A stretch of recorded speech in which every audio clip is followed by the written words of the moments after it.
Yo yo yo, on se retrouve aujourd'hui sur le suivi journalier de mes actions favorites et c'est parti. Adidas qui arrête pas de s'envoler, qui était à 215 hier, on va voir graphiquement ce que ça donne. On voit bien la cassure de cette tendance descendante, là c'est soit l'augmentation de la volatilité, soit un retournement et du coup je vais essayer d'attendre la prochaine opportunité pour de l'achat.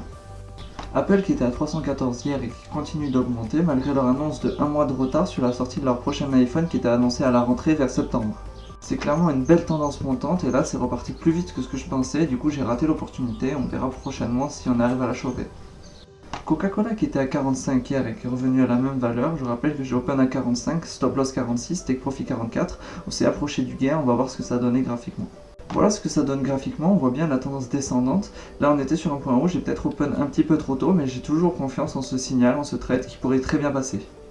En zoomant, on voit bien que mon open a été trop tôt. Attention, une augmentation de la volatilité pourrait apporter à cette perte et après venir au gain. Mais bon, j'ai confiance quand même en ce trade, je pense qu'il peut très bien se passer.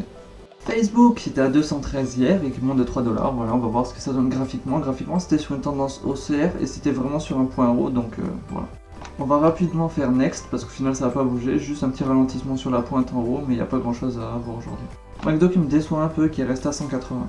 Là on pourrait percevoir une tendance descendante clairement, mais avec ce gap j'ai un peu du mal à décrypter ce qui va se passer, du coup je vais rester à l'écart et observer. Bon, il se passe pas grand chose sur le marché américain, Philip Morris qui était à 68 hier aussi. On voit clairement toujours cette tendance descendante, dommage qu'on ait raté ce point haut à 3 heures près, ça serait bien passé. En tout cas ce point bas me rappelle toujours qu'il peut y avoir un retournement à la hausse, donc ça me fait un peu peur. Vinci qui chute d'1€, mais comme il était monté de 8% hier, c'était n'importe quoi, c'est pas étonnant qu'il y ait une petite chute. On est toujours cette tendance montante un peu stagnante avec les points bas et les points hauts qui sont respectés. Là le point haut final les gens sont mis à vendre à contre-tendance, moi je me retire, je fais pas de contre-tendance et j'attends cette opportunité vers ici tranquillement. Purée, Visa qui avait pris 8% hier et qui continue d'augmenter au final, il était à 192. Graphiquement c'est toujours cette tendance montante et voilà, les gens qui ont vendu sur le point haut se sont fait avoir au final, du coup j'ai bien fait de me retirer. Walt Disney qui était à 117 hier et qui chute un petit peu.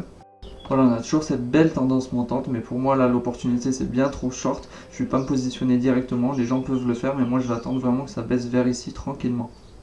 Ça y est, t'es arrivé au bout de cette vidéo, j'espère qu'elle t'aura plu un maximum, je te dis à demain pour la suite, allez, ciao ciao!